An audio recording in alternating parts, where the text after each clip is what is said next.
Guerrilla Podcast Syndicate production. GMG, your guide to Australian dream. Learn how to make your Australian dreams come true with GMG Visa Solutions, your guide to Australian dream.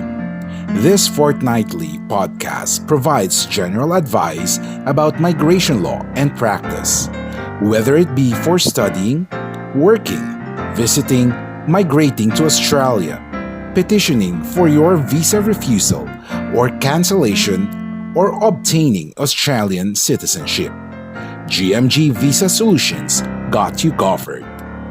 GMG, your guide to Australian dream.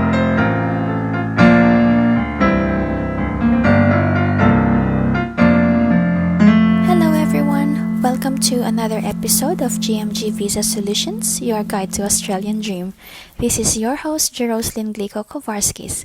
This is brought to you by Guerrilla Podcast Syndicate and Outpost Syndicate, two independent podcast networks for people worldwide.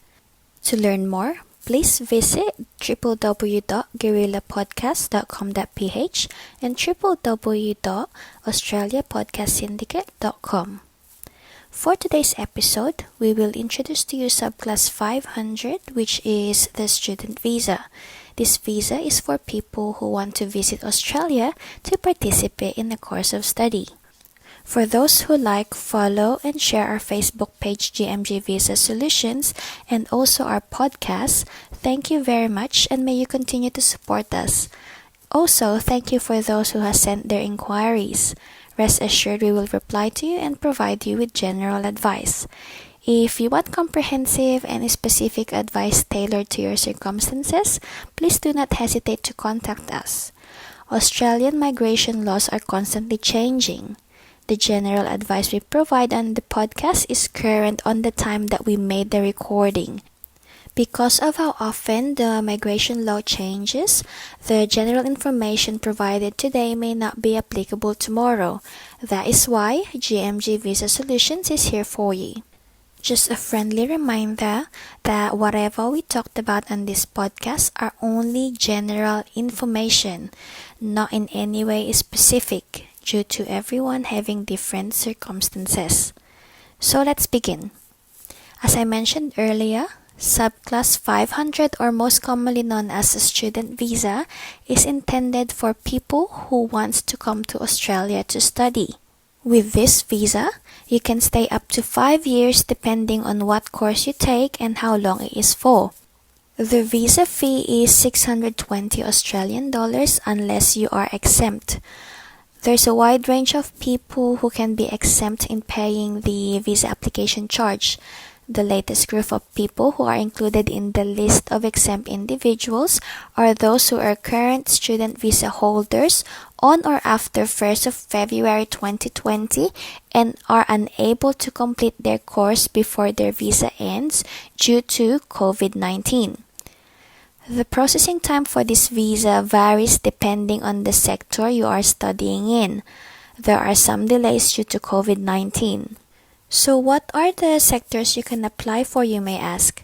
So the first one is foreign affairs or defense sector. If you are a student applying under this sector, the course of study or training you will need to do must be approved by the foreign minister or AusAid minister or defense minister. The processing time of applications under this sector are currently not available. So the second sector is the postgraduate research sector. If you're planning to take master's degree in research or doctoral degree, this will be the sector for you. The standard processing time for this is 4 to 8 months for 75 to 90% of the applications. The next one is schools sector. This is for primary or secondary school students. The standard processing time for this is 4 to 5 months for 75 to 90% of the applications. The next sector is the vocational education and training sector. This is intended for those who would like to take Certificate 1, 2, 3, or 4 under Australian Qualification Framework. Please note that the Certificate 3 is the minimum acceptable level for a trade certificate. The standard processing time for this is 86 days to 4 months for 75% to 90% of the applications. The next sector is the higher education sector. This is intended for those who would like to take diploma, advanced diploma, associate degree, bachelor degree, bachelor honors degree, graduate certificate, graduate diploma, or master's degree in coursework, or those extended ones under Australian qualification framework. The standard processing time for this is 4 months for 75% to 90% of the applications. Another sector is the independent ELICAS sector. ELICAS stands for English Language Intensive Course for Overseas Students. If you want to study English language, then this sector is for you. The standard processing time for this is 78 days to 3 months for 75 to 90% of the applications. The last sector is the non-award sector. If you want to enroll in a topic without admission to a degree or a course of study, then this sector is for you. This usually suits those who want to demonstrate competence in a study area or pursue personal interests. The standard processing time for this is 23 days to 3 months for 75 to 90% of the applications. If you are confused and don't know what sector best suits your situation, it is best to contact your potential education provider to inquire. Education providers are the schools or universities you intend to go to. You must ensure that your education providers are legitimate, and you can do this by going to cricos.education.gov.au. So that is cricos.education.gov.au. This website is the official Australian government website that lists all the Australian education providers and registered courses for overseas students. CRICOS stands for Commonwealth Register of Institutions and Courses for Overseas Students. Aside from studying, with Subclass 500 visa, you can do other things like travel in and out of Australia, work up to 40 hours per fortnight once your course starts, include your family in the application and bring them with you in Australia, and if you bring your partner with you, he or she can also work up to 40 hours per fortnight once your course starts. If you're studying master's degree in research or doctorate degree, then your partner can work unrestricted hours, meaning your partner can work as much as he or she wants once your course starts. Visa applications can be done online or outside Australia. If granted this visa, the Department of Home Affairs will digitally link your visa to your passport. You will not need a label or a sticker in your passport to enter Australia. Let's now go to the eligibility requirements. If you are a school student, meaning if you apply under a school sector, which is intended for primary or secondary schools, but you are not participating in a secondary student exchange program, then you must be age 6 or older to be eligible to apply for this visa. If you are to study year 9, you must be less than 17 years old. For year 10, you must be less than 18 years old, year 11, less than 19 years old, and year 12. Like what you hear so far? Make sure you never miss a show by clicking the subscribe button now. This podcast is made possible by listeners like you. Thank you for your support. Now, back to the show. Less than 20 years old. The second eligibility requirement is that you must be enrolled in a course of study and must provide evidence. You must make sure that the course you are registered in and the school or university is on the CRICOS. If it's not CRICOS registered, then you cannot satisfy this requirement. In terms of enrollment evidence, if you are outside Australia or offshore, you must provide a certificate of enrollment for each course of study with your visa application. If you are inside Australia or onshore, when you apply, you must be enrolled in a full-time course before the grant of your visa. You can apply for 2 or more courses to take on your student visa, where one course leads to the next. For example, your first course is Certificate 4 in Business Administration, and then chose Diploma in Business Management for your second course. The Certificate in Business Administration can directly lead to obtaining the qualification Diploma in Business Management. Your registered Cricus school can assist you on this matter if you find it confusing. When applying your student visa with 2 or more courses, you must provide certificates of enrollment for all the courses to ensure that if granted the visa, it will cover the time period for all the courses you are taking. There are 4 instances where you will not be required to provide a certificate of enrollment. The first instance is if you are enrolled in a full-time course of study or training under a scholarship scheme approved by the Australian Minister for Foreign Affairs and Trade. You only need to provide a letter of support instead of a certificate of enrollment. The second instance is if you're sponsored by Australian Department of Defence. You only need to provide a letter of support as well. The third instance is that if you are a secondary exchange student, what you need to provide is an acceptance advice of secondary exchange student form. And lastly, you do not need to provide a certificate of enrollment if you are a postgraduate research student who needs to stay in Australia while your thesis is being marked. You only need to provide a letter from your education provider. The third eligibility requirement is that if you're the applicant and you're under 18 years old, then a welfare arrangement must be in place while you are in Australia. Welfare arrangement can be demonstrated if you, as the applicant, is accompanied by a parent or a legal custodian, a suitable relative, or when the student education provider issues a confirmation of appropriate accommodation and welfare letter.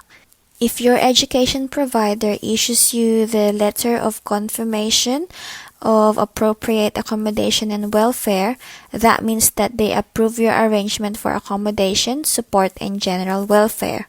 The fourth requirement is that you need to meet the English language requirement. The test must be taken 2 years before your student visa application. The required passing score depends on what the English language test providers require. For example, International English Language Testing System, or most commonly known as IELTS, requires a minimum score of 5.5. The Pearson's Test of English Academic, or most commonly known as PTE Academic, requires a minimum score of 42. Also, there are instances that you will not be required to provide an English language test evidence. Another requirement is that as a student visa applicant, you must have adequate health insurance for the whole period of your intended stay in Australia. You and any family member included in the application must be covered by Overseas Student Health Cover, or OSHC, from an approved Australian health insurance. Another eligibility requirement is that if you're applying for a student visa onshore, you must not have held any of the following visas while you were onshore. First one is the Domestic Worker Temporary Diplomatic and Consular Visa, known as Subclass 426. The second one is Temporary Work International Relations Visa, known as Subclass 403, under the Domestic Worker Diplomatic or Consular stream. The third one is that you must not be a primary visa holder for Diplomatic Temporary Visa, or Subclass 995. The fourth one, you must not be a holder of Transit Visa, or Subclass 771. And finally, you must not be a Visitor Visa holder, Subclass 600, under the Sponsored Family stream, or under the Approved Destination Status stream. Another eligibility requirement is that as a student visa applicant, you must have enough money to fund your stay in Australia. To work out how much money is needed, the following factors must be considered. Number 1, travel expense. Number 2, 12 months of your course fees or a pro rata fees if the course is less than 12 months. Number 3, 12 months of your living costs and any family members who come with you to Australia, or pro rata fees if you're staying less than 12 months. Number 4, any school fees for any school-aged children who accompany you, or pro rata fees if the child will be at the school for less than 12 months. Travel expense varies. Some factors that may affect the amount of travel expense are the country where the applicant is coming from, the airline used, and the season. In terms of course fees, it can also vary depending on your choice of course of study. To give you a rough idea about the living cost for 12 months, for students or guardians, it's 21,041 Australian dollars. For partners coming with the student visa applicant, it's 7,362 Australian dollars. And for a child coming with the student visa applicant, it's 3,152 Australian dollars. Schooling costs for school-age children included in the application is roughly 8,296 Australian dollars per year for each child. It can also vary depending on which state or territory you are going to. Next requirement is that as a student visa applicant, you must be a genuine student. All student visa applicants must show that they are coming to Australia temporarily only to gain quality education. But this requirement does not exclude students who, after studying in Australia, develop skills that Australia needs and who then go on to apply for permanent residence. You can meet this requirement by making a personal statement through a letter addressing the following factors. 1. Previous study. 2. Gap of previous study. 3. Current employment. 4. Ties to home country or country of residence. 5. Economic situation in your home country or country of residence. 6. Employment in a third country. 7. Situation in your home country or country of residence. 8. Potential situation in Australia. 9. Value of the course to your future. And 10. Your immigration history. Other eligibility requirements are: you must meet character requirement. You must meet health requirement. If you are 18 years old and over, you must sign the Australian value statement that confirms that you will respect the Australian way of life and obey Australian laws. And then you must also not owe any money to Australian government. If in any case you have any Australian debts, then this must be paid up first prior to visa application. If you are unsure, you must not have had any visa cancellation or a previous visa application refusal. If there's a minor involved, meaning a child under 18, it must be on his or her best interest when he or she travels and stays in Australia. Let's now go to visa conditions for a student visa. As a recap, visa conditions are like limitations or restrictions or rules applicable to a person who is a lawful non-citizen of Australia. If these visa conditions are attached to the visa grant notice, the person must abide with it, otherwise the visa might be cancelled. You must obey with the Australian laws. So what are the potential conditions that may be attached to Subclass 500 visa? There are 14 conditions at the moment, but this may or may not apply to you depending on your circumstances. Condition 8104 is a restriction that allows you to work only for 40 hours a fortnight once your course of study commences. A fortnight means 14-day period starting from Monday. Condition 8105 is also a work restriction that does not allow you to work until your course of study commences. Condition 8202 states that you must meet the course requirements. Conditions 8203 and 8204 are similar in the sense that it limits you to change your course of study unless approved by the minister. Condition 8303 requires you to be of good character. You must not be disruptive. Condition 8501 requires you to always maintain a health insurance. Condition 8516 states that you must continue to satisfy the criteria for the grant of the visa. Criteria 8517 is applicable if you have a school-age dependents. You must maintain adequate arrangement for their education. Condition 8518 pertains to you maintaining adequate arrangement for your education. Condition 8532 requires that a welfare arrangement must be maintained for minors. Condition 8533 states that you must let your education provider know where you are residing within 7 days of your arrival in Australia. Conditions 8534 and 8535 do not allow you to apply for any more substantive visas aside for certain visas. Again, these conditions are just potential conditions that may apply to you if you are granted a Subclass 500. So that's it. These are the basic information you need to know about Subclass 500, or most commonly known as student visa. If you have any questions or if there's any visa you want us to discuss on our podcast, please do not hesitate to contact us. We cannot stress enough that whatever we talked about on this podcast are only general information, not in any way specific. The reason being is because everyone has different circumstances. It is best to contact us so we can guide and provide you with visa options suitable to your preferences and needs. We listen to you and deliver professional and flexible migration assistance catered for you. You can hear this podcast on different podcast and media platforms, so please do not forget to like, follow, and share our Facebook page, GMG Visa Solutions, and our podcast too. You can contact us directly through our Facebook page, email us at inquire@gmgvisasolutions.com.au, or visit our website www.gmgvisasolutions.com.au for more information. We pride ourselves with well-trained consultants who are equipped and qualified to provide migration service wherever you are in the world. With our comprehensive knowledge and expertise on various migration issues, we can simplify it for you.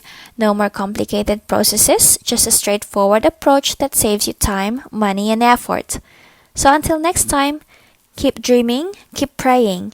Dreams do come true. Thank you for listening to GMG Visa Solutions, your guide to Australian Dream. Remember to stay safe and may God bless us all. If you enjoyed this episode, be sure to subscribe so you're notified when a new episode is posted in Apple Podcasts, Google Podcasts, Spotify, Stitcher, or via RSS.